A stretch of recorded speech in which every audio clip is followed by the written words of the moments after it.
한 주간 평안하셨나요? 네. 우리 한번 옆에 분과 인사할까요? 당신을 보니 하나님의 얼굴을 배우는 것 같습니다. 네, 사랑합니다. 네, 그 사랑의 마음으로 주님의 말씀 앞에 함께 나아가도록 하겠습니다. 여러분, 타이타닉이란 영화 다 보셨죠?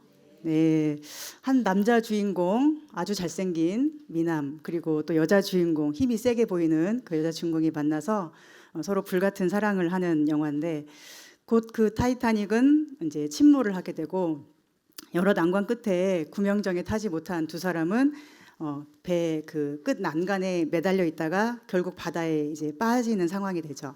가까스로 나무 조각 하나 발견해서 같이 몸을 의지하고 싶지만 그 나무는 두 사람이 함께 있을 만큼 큰 나무 조각이 아니어서 이 남자 주인공은 여자 주인공을 나무 조각 위에 태우고 자기는 얼굴만 나와서 몸이 바다에 잠긴 채 여자에게 신신당부를 하죠. 꼭 살아달라고, 여기서 죽지 말고 너는 꼭 살아서 결혼도 하고 아이도 낳고 늙을 때까지 편안하게 살다가 죽으라고, 절대로 여기서 죽으면 안 된다고 신신당부를 하고는 그 차가운 밤바다에 죽어가죠.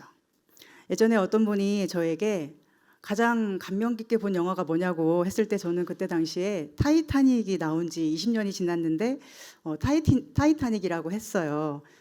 왜냐하면 제가 영화를 별로 많이 보지 않았기 때문에 아는 영화가 별로 없었거든요. 지금은 더 좋아하는 영화들이 좀 생겼지만 그나마 그때는 이제 본 영화 중에 타이타닉이 가장 감명 깊었어요. 저에게 그 질문을 한 분이 저에게 무슨 남녀 사랑 이야기만 좋아하느냐고 비웃듯이 말하는 거예요. 좀 억울했죠. 하지만 제가 그 영화를 좋아한 이유는 그 남녀의 사랑 이야기 때문이 아니라 그 남자 주인공이 여자 주인공을 위해서 한 일 때문이었어요. 그 배에서 처음 본 여자고 또 사랑에 빠진 여자, 그리고 그 배가 침몰하려고 할 때 이 여자도 자기 살 길이 분명히 있는데도 구명정에 탈 수 있는데도 이 남자가 위기에 처한 것을 알고는 이 남자를 구하러 또 배에 들어가거든요. 그러니까 그 여자를 살리려고 마지막 최후의 순간에 이 남자 주인공이 자기는 죽고 상대방을 지켜낸 그 마음이 어쩌면 우리 예수님과 너무 닮아 있다는 생각을 했기 때문에 제 마음속에 오래된 감동의 영화입니다. 예수님이 십자가에서 한 일이 이 이야기와 비슷해 보이지 않습니까? 그리고 우리는 어쩌면 이 여자 주인공 같이 예수님이 대신 죽으심으로 살아난, 그래서 어떤 일이 있어도 반드시 잘 살아내야만 하는 그런 고귀한 책임을 가진 존재가 되었어요. 그렇지 않습니까? 그렇죠. 영화에서도 이 여자 주인공 어떻게 합니까? 남자 주인공, 너무나 사랑하는 사람이 죽었기 때문에 극심한 슬픔에 따라 죽고 싶었지만 그의 마지막 당부의 말을 떠올리며 따라 죽지 않고 삶을 끝까지 잘 살아내죠. 성경은 예수님이 피 흘려 살려내신 저와 여러분을 귀한 존재라고 말씀해요. 왜 귀한가 하면 가치 때문에 귀합니다. 어떤 가치인가요? 이 세상의 방식대로 줄 세워놓고 키 큰 사람부터 작은 사람까지, 얼굴 잘생긴 사람부터 못생긴 사람까지, 돈이 많은 사람부터 적은 사람까지 이런 식의 가치 매김이 아닙니다. 우리에게 귀한 존재라 할 때 우리의 가치는 무엇입니까? 오직 예수님의 십자가 사랑이에요. 나를 대신해서 예수님이 죽으셨기 때문에 우리에게 예수님의 생명이 있고 그 생명 때문에 우리는 귀한 존재가 된 것입니다. 성경이 말씀하는 우리 인간의 가치는 이것이에요. 예수님의 생명이 있는 자가 가치 있다. 하나님은 말씀하십니다. 오늘 본문에서 손 마른 사람이라고 등장하는데 이 사람은 당시의 사람들의 눈에 볼 때 귀해 보였을까요? 안 귀해 보였을까요? 네, 당시 유대인들의 세계관, 그들의 가치관은 무엇일까요? 하나님의 복을 받으면 건강하고 부유하고 꼬리가 되지 않고 머리가 되며 전쟁하면 늘 승리만 하고 자식을 많이 낳아서 다복하고 많은 민족에게 꾸어줄지언정 꾸지는 않고 모든 것이 풍성하고 풍요로워요. 반대의 상황들, 병들고 가난하고 자식이 잘 안 되는 것, 이것은 그들의 눈에 보기에 하나님의 저주받는 것, 그리고 저주받는 이유는 불순종 때문이다. 이렇게 굳게 믿고 삽니다. 그런데 예수님은 어느 날 갑자기 등장하시고는 이와 정반대의 말씀을 하셨어요. 여러분 산상수훈의 말씀 기억하시죠? 너희 가난한 자들에게는 복이 있다. 너희는 하나님의 나라를 소유했다. 당시의 유대인들 또 유대교의 가치에 얼마나 정면 도전하는 말씀인가요? 그리고 하나님의 말씀에도 반대되고 저항하는 말들을 예수님이 굉장히 많이 하셨어요.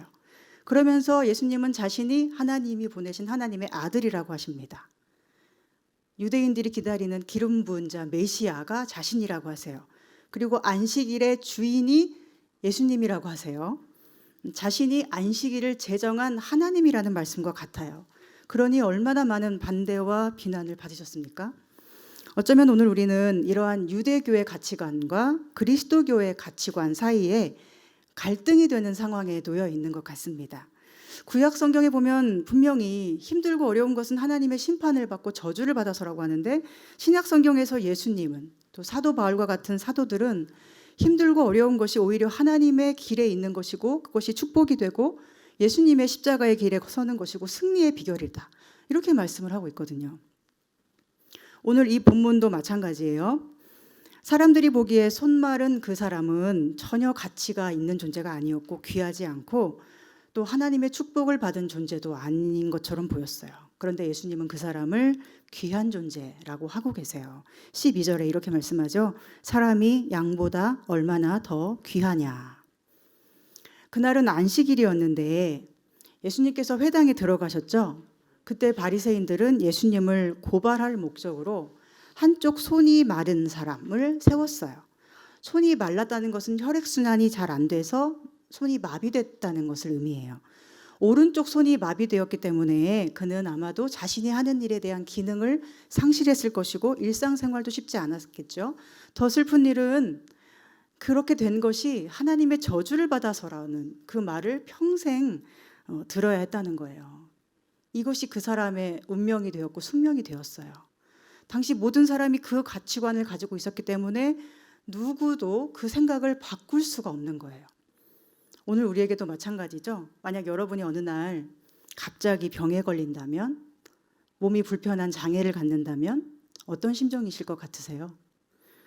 전혀 생각지도 못한 일이 갑자기 일어난다면 그때 아무렇지 않을 수 있으시겠습니까? 하나님의 뜻과 계획은 풍요와 건강과 명예와 성공이라고 늘 자부하고 살던 사람에게 어느 날 갑자기 예측하지 못했던 문제가 생기고 우리 몸속에 보이지 않는 질병이 들어와서 장기를 갉아먹고 있다, 그렇게 시작되었다고 한다면 그때 여러분은 어떻게 그 상황들을 이길 수가 있겠느냐는 것입니다. 가치관이 유대교의 가치관이라면 말이죠. 그런데 바리새인들은 그런 사람을 향한 긍휼의 마음이 전혀 없어요. 이 세상과도 마찬가지죠. 다만 바리새인들은 그 몸이 불편한 그 사람을 이용하여 예수님을 어떻게 시험에 빠뜨릴까를 고민합니다. 즉 그의 고난을 예수님의 시험거리로 사용하고 싶어 하는 거예요. 그래서 10절에 보면 예수를 고발하려 하여 묻죠. 안식일에 병 고치는 것이 옳은 일인가? 라고 묻습니다. 여기서 우리가 알아야 되는 것은 그들은 믿음 없는 자가 아니었다는 거예요. 그들은 회당에 있는 자들이고요, 예배드리는 자들이고 하나님의 선민이었어요. 또 그들은 성경에 나오지 않지만 성경이 기록되지 않은 400년 넘는 시간 동안에 그 역사를 보면 하나님의 민족인 유대 백성을 위해서 목숨 걸고 싸웠던 자들이에요. 그들은 사두개인들과 다르게 이 세상의 풍요와 부요함을 선택하지 않았고 하나님을 위한 믿음의 길을 명예롭게 선택하고 싸울 줄 아는 용감한 자들이었습니다. 그래서 백성들에게 매우 인지도가 높았어요. 그런데 문제는 그들이 그렇게 한 것이 단지 자기의 옳음을 주장하기 위한 행위에 불과했다는 것입니다. 늘 바리새인들의 말에는 옳은 것이 무엇인가, 이 질문이 있어요. 앞에 나오는 말씀에도 안식일에 밀 이삭을 잘라 먹는 제자들이 바로 앞에 등장하잖아요. 그 모습을 보면서도 뭐라고 해요? 예수님께 왜 안식일에 하지 못할 일을 하느냐, 이것이 옳은 일이냐 질문해요. 언제나 옳은 일, 그른 일, 이것만 그들에게 중요했던 것입니다. 그런데 예수님은 그들에게 뭘 말씀하시나요? 귀함에 대해 말씀하세요. 귀함. 예수님은 그들이 주장하고 있는 옳음에 대해서 부정하시진 않아요. 그런데 무엇이 옳음인가를 말씀하세요. 무엇이 옳은 일인가? 귀함을 알고 그 귀함을 위해 사는 것이 옳은 일이다. 너희 중에 어떤 사람이 양 한 마리가 있어 안식일에 구덩이에 빠졌으면 끌어내지 않겠느냐? 사람이 양보다 얼마나 더 귀하냐? 그러므로 안식일에 선을 행하는 것이 옳으니라. 무슨 뜻입니까? 양이 구덩이에 빠지면 그 양은 돈이 되는 재산이기 때문에 뭐 안식일이든 뭐든 어떻게든 건져내면서 왜 이 사람은 안식일에 구해주면 안 돼? 라는 거죠. 너희에게는 정말 이 한 사람의 생명보다 양 한 마리가 더 귀해? 너희에게는 한 사람의 생명을 구원하는 것보다 돈이 더 귀해?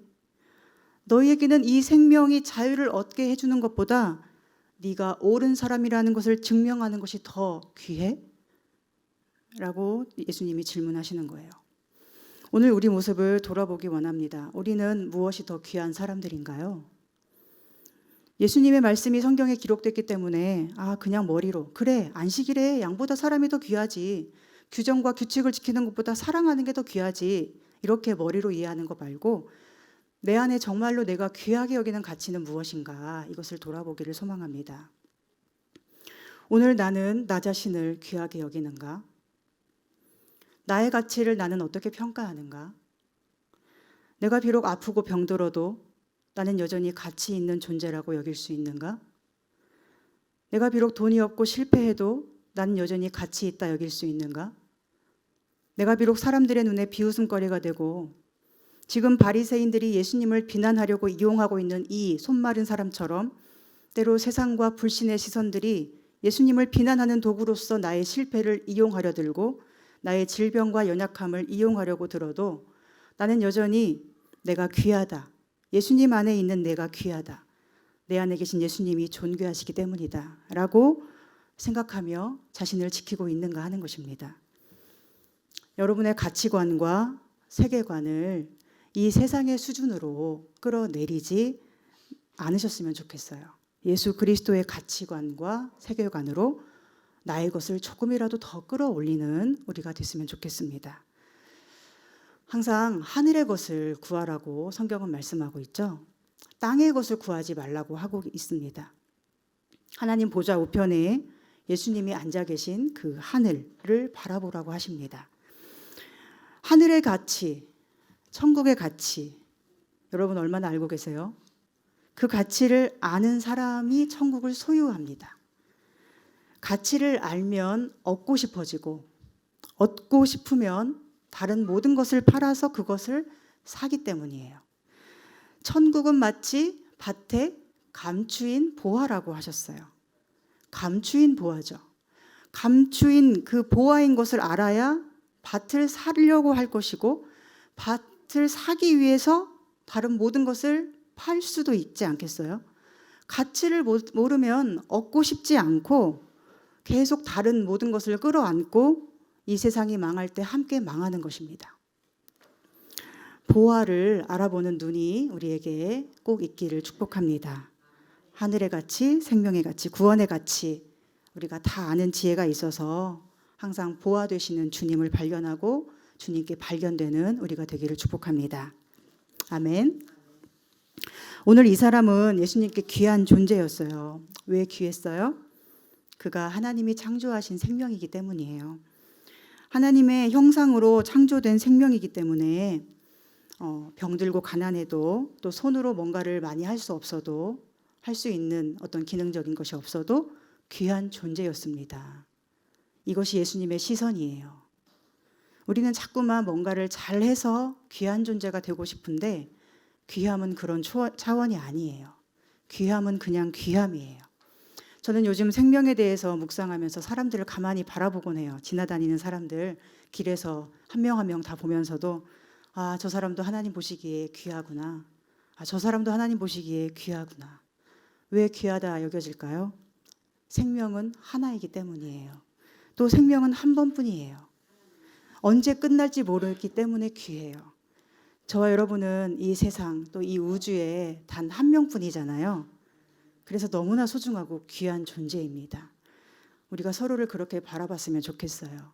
사람을 일로 돈으로 평가하지 않고 하나님의 형상이 담긴 존귀한 생명으로 가치 있고 소중하게 대하는 우리 로고스 교회 되기를 소망합니다. 아멘. 네, 예수님은 누구도 귀하게 여기지 않는 그 사람을 귀히 여기시고 이제 고쳐주기를 원하셨어요. 그런데 그 사람을 고쳐주면 어떤 일이 생기죠? 예수님을 고발하려는 바리새인들이 고발거리를 얻게 돼요. 그러면 어떻게 해야 합니까? 예수님은 어떤 분이시죠? 예수님은 물러서지 않으시는 분이고 또 멈추지 않으시는 분이에요. 그 사람의 귀함을 귀하다 지켜주시기 위해서 예수님은 일하십니다. 13절이에요. 이에 그 사람에게 이르시되 손을 내밀라 하시니 그가 내밀매 다른 손과 같이 회복되어 성하더라. 예수님은 손을 내밀라 하셨고 그는 손을 내밀었어요. 그러자 믿음대로 그가 고침을 받았어요. 여러분, 손을 내밀라 하셨는데 지금 마비돼 있잖아요. 마비된 손을 어떻게 자기 의지로 내밀 수 있나요? 내밀어지나요? 그러나 말씀하신 분을 믿는 믿음으로 의지를 가지고 손을 내밀자 내밀어졌죠. 그러니까 그를 고치기 원하는 예수님의 의지와 손을 내밀고자 하는 그의 의지가 합하여 하나가 되고 그가 고침을 받은 것입니다. 여기서 우리는 뭘 생각할 수 있겠습니까? 손이 마비된 그 사람, 자기의 그 마비된 손이 자랑스러웠을까요? 부끄러웠을까요? 당연히 자랑스럽지 않겠죠. 남들이 다 알지만 굳이 그걸 드러내고 싶지 않겠죠. 나의 부족함, 나의 연약함, 남들에게 보여주고 싶지 않은 모습. 이미 남들이 다 알고 있다 해도 그걸 드러내고 싶지 않은 그것일지라도 그걸 부끄러워하지 말고 주님께는 맡길 수 있어야 된다는 것입니다. 여러분, 손이 마비됐다고 해서 그 사람 전체가 다 마비된 사람입니까? 한쪽 손이 아프다고 해서 다른 한쪽 손까지 아픈 사람은 아니에요. 즉 그 사람이 몸에 어떤 부위에 병이 들었다 해서 그가 완전히 끝난 인생은 아니라는 거죠. 그런데 우리는 어떻게 생각하죠? 다른 데가 다 멀쩡해도 한쪽이 병들면 다 끝났다. 이렇게 절망하지 않나요? 다른 건 다 괜찮은데 어떤 한 가지만 잘 안 되면 다 망했다. 이렇게 낙심할 때가 많죠. 우리는 연약해서 때로 그런 생각이 들 수 있지만 믿음이 무엇입니까? 믿음은 안 좋은 것 한 가지를 부풀려서 다 안 좋다. 이게 믿음이 아니고 다 안 좋아 보여도 좋은 것 한 가지를 발견할 줄 아는 게 믿음이에요.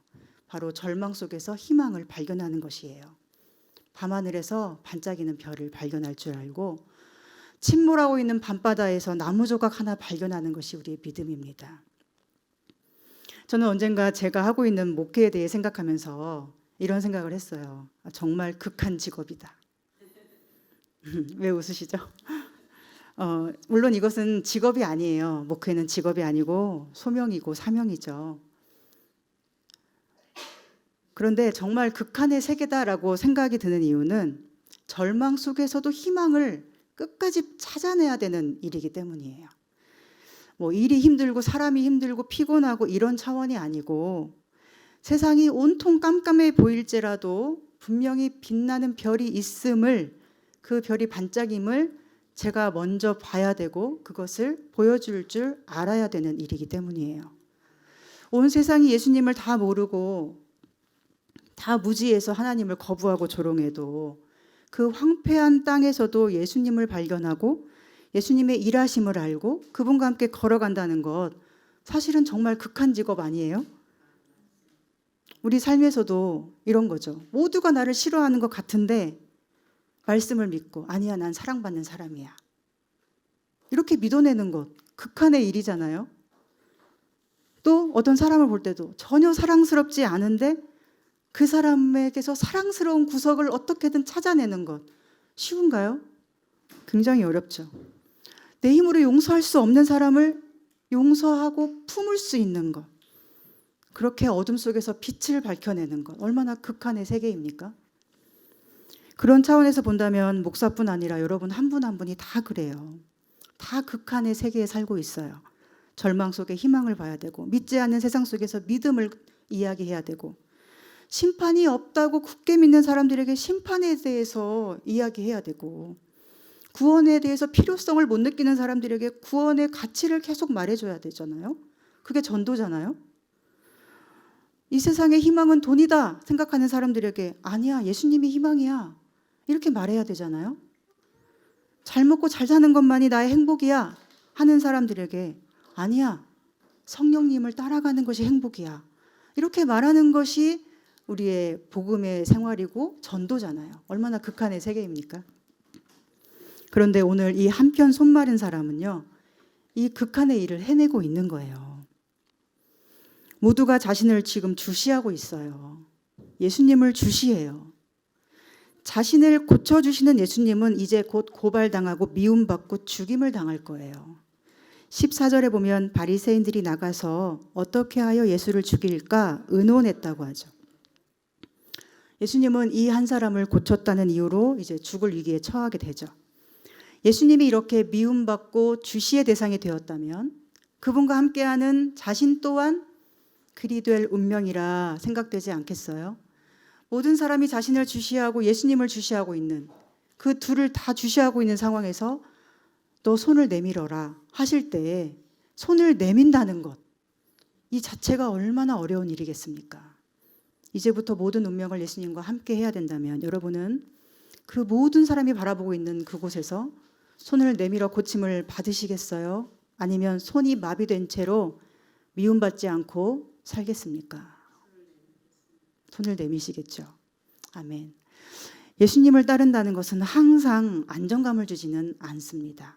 거의 대부분은 불안정이 뒤따릅니다. 그러나 오늘 본문에 보면 바리새인들이 다 주시하고 공격하고 죽이려는 상황에서도 이 사람은 손을 내밀고, 또 이 사람 말고도 예수님을 따르는 사람들이 많이 있었어요. 15절에 보면 예수님이 그들의 그 음모를 다 아시고 떠나시는데 많은 사람이 예수님을 뒤따라가요. 그리고 예수님은 자기를 따라온 사람들을 다 고쳐주셨다고 기록하고 있어요. 예수님을 따른다는 것이 얼핏 보기에는 무섭고 두렵고 죽을 일만 같습니다. 손해만 있을 것 같아요. 그래서 많은 사람들이 유대교의 가치관과 그리스도의 교회의 가치관 사이에서 늘 머뭇거리게 되는 거죠. 하나님이 약속하신 이 세상의 영광과 예수 그리스도가 말씀하시는 십자가의 영광 사이에서 계속 머뭇하게 되는 이유예요. 그러나 그 모든 사람을 예수님이 고쳐주셨다는 것에서 알 수 있는 건 뭐죠? 예수님은 죽을 것 같이 보이는 상황에서도 자신을 따르는 자들을 다 살리시고 고치시는 분이라는 사실입니다. 우리가 예수님을 따라가면 예수님은 우리를 죽일 생각이 없으신 분이에요. 우리를 망하게 하실 생각이 없어요. 그리고 누가 예수님을 죽이려고 한다 해도 그들을 이기지 못하는 예수님이 아니시잖아요. 그렇죠?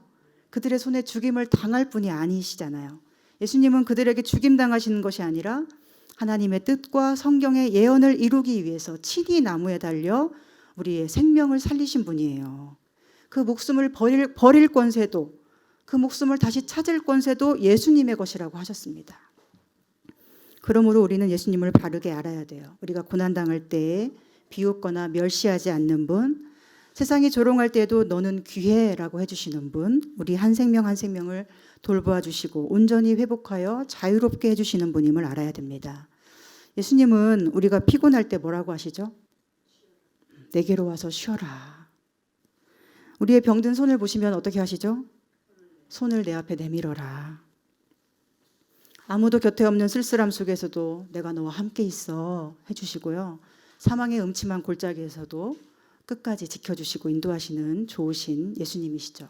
우리를 위해 하나뿐인 목숨을 버리신 분이 우리를 위해 못할 일이 무엇이고 뭘 안 하려고 피하시겠어요. 그런데도 우리는 왜 주님께 모든 걸 맡기지 못하고 맡기면 큰일 날 것처럼 두려워하면서 자꾸만 내가 하려고 내 힘으로 끙끙대며 지쳐 살아갈까요?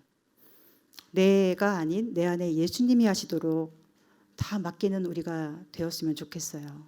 내가 해서 무슨 손이 고쳐질 수 있겠습니까? 예수님께 맡겨야죠. 저는 다윗이 골리앗을 만나러 가기 전에 있었던 두 가지 일을 종종 생각해요. 그것은 그가 아버지의 심부름으로 전쟁에 나가 있던 형들을 만나 안부를 물으러 갈 때 일어난 일인데, 아버지가 전쟁터에 다녀오라고 심부름을 보낼 때 다윗은 가장 먼저 뭘 했을까요? 양들을, 자기가 지키던 양들을 양 지키는 자에게 맡겼다고 성경에 기록되어 있고, 또 그가 전쟁터에서 보니까 이스라엘 군과 블레셋 군이 대치하고 있는데 그때 또다시 뭘 하냐면 자기가 가져간 짐들을 짐 지키는 자에게 맡겼다고 기록하고 있어요. 그리고 이제 군대로 가서 형들을 만나 문안하는 중에 골리앗의 싸움 거는 소리를 듣게 되고 이제 골리앗과의 대결을 펼치게 되는 거죠. 양을 지키는 자, 짐을 지키는 자, 왜 이런 문구가 성경에 굳이 기록되어 있을까요? 어린 목동 다윗에게 양은 너무 귀중하고 누구에게도 믿고 맡길 수 없는 존재이고, 또 아버지가 심부름으로 보낸 그 짐들도 누구를 믿고 그 전쟁터에서 맡기겠습니까?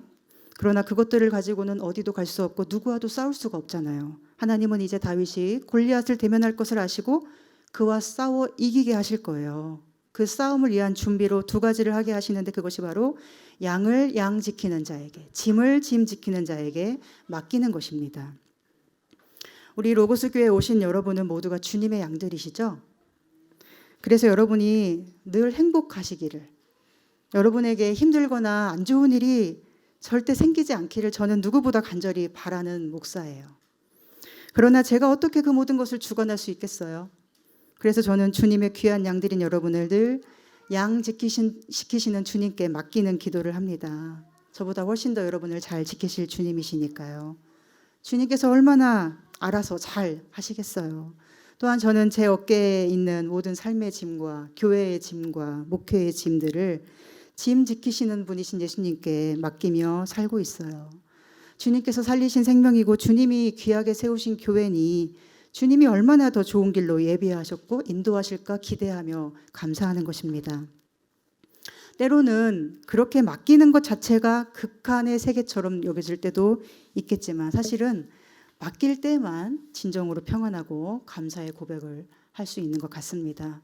여러분도 여러분에게 맡겨진 여러분의 가정, 귀한 양들, 사랑하는 사람들 다 지키시는 분께 맡기시기를 소망합니다. 여러분의 삶의 무게, 무거운 짐들, 또 스스로 나 자신을 증명해내야만 하고 보여줘야 된다고 생각되는 그 모든 짐들을 다 지키시는 분께 맡기고 그것을 가장 아름답게 지키실 주님을 더욱 신뢰하셨으면 좋겠어요.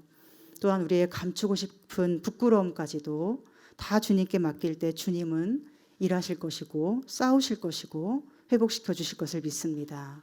언제나 주님 앞에 모든 것 맡기심으로 주님 손에서 가장 아름답게 지켜지고 회복되는 우리의 삶이 되기를 소망하고 축복합니다.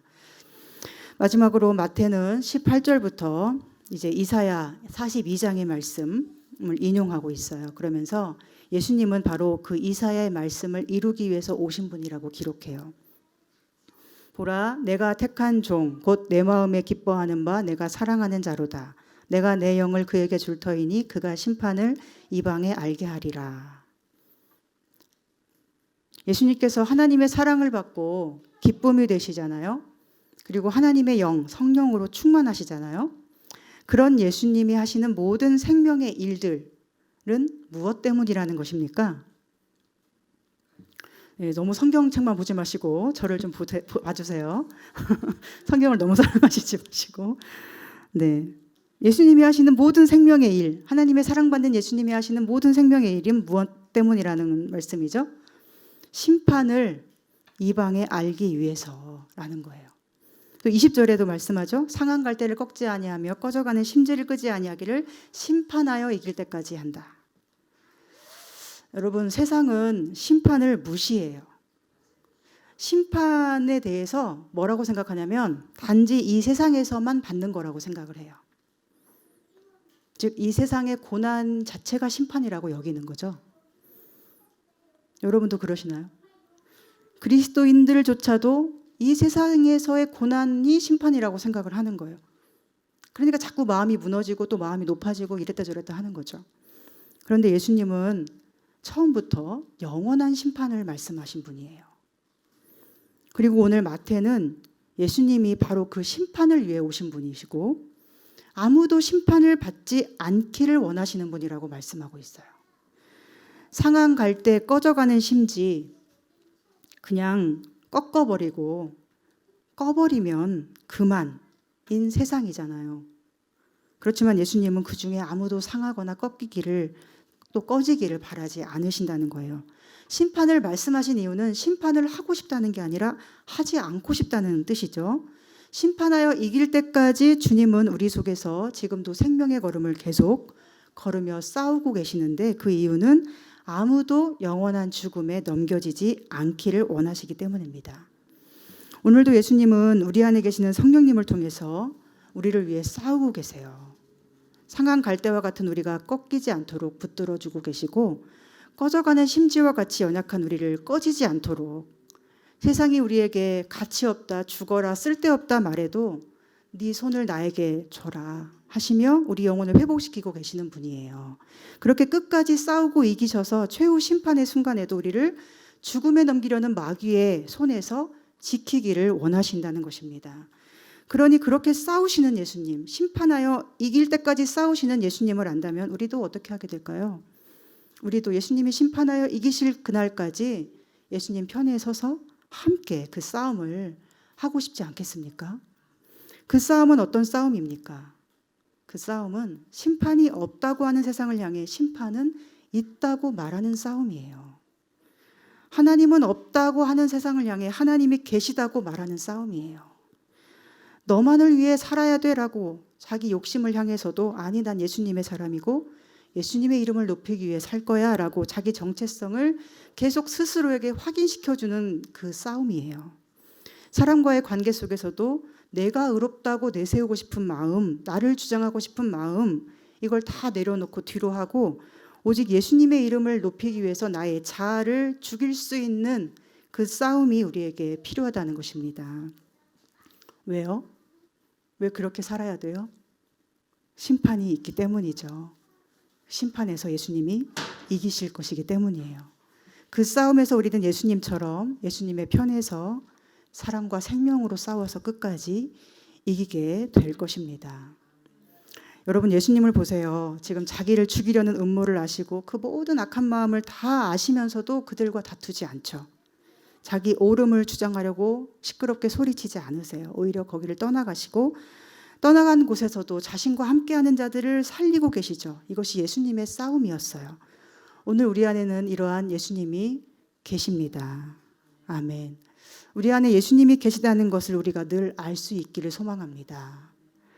그리고 예수님처럼 믿음의 선한 싸움에서 물러서지 않고 끝까지 예수님 편에서 사랑과 생명으로 승리하기를 소망하고 축복합니다.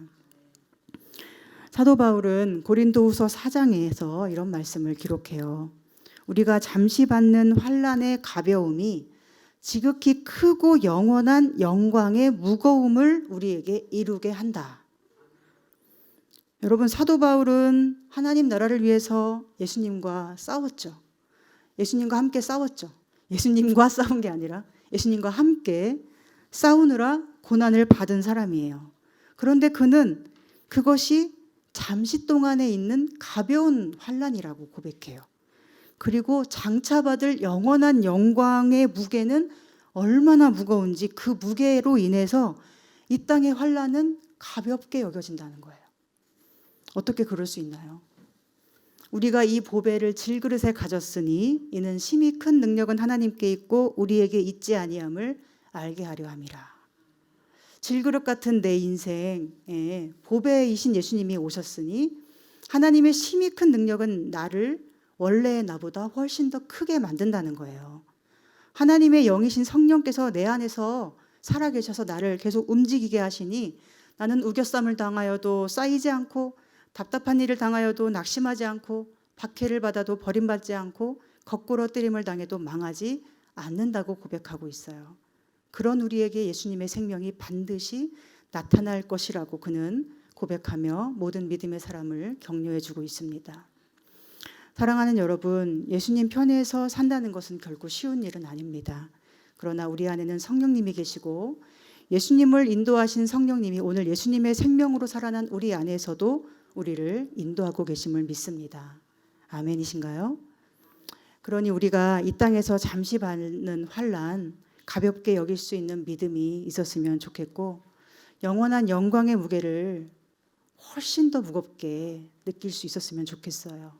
눈에 보이는 것에 미혹되어 넘어가지 않고 보이지 않는 하늘의 가치를 떠올리며 우리에게 주어진 이 땅의 소소한 일상들 더 존귀하고 가치 있게 살아낼 수 있기를 소망합니다. 저는 우리 교회에 계시는 여러분이 늘 강건하고 형통하고 늘 승리하기를 기도하지만 때로는 우리가 이해할 수 없는 일이 혹시 생기더라도 너의 존재가 나에게 귀하다 하시는 예수님이 내 곁에 계시고 그분이 나를 위해 지금도 싸우시기 때문에 심판하여 이기실 때까지 우리도 그분 편에 서서 함께 싸우고 그분의 사랑으로 모든 것을 넉넉히 이기고 자랑할 수 있기를 간절히 소망하고 축복합니다. 기도하겠습니다. 하나님, 상한 갈대와 같고 꺼져가는 심지와 같은 저희들을 오늘도 사랑하시고 찾아와 함께해 주시는 은혜에 감사드립니다. 우리에게 귀하다 하시며 삶의 어떤 상황에서든지 주님과 함께 싸우고 이길 수 있는 능력을 주심을 감사합니다.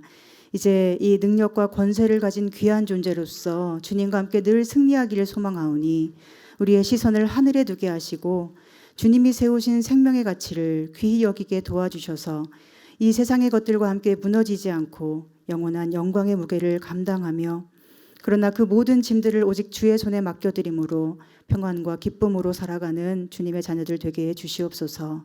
예수님의 이름으로 기도합니다. 아멘.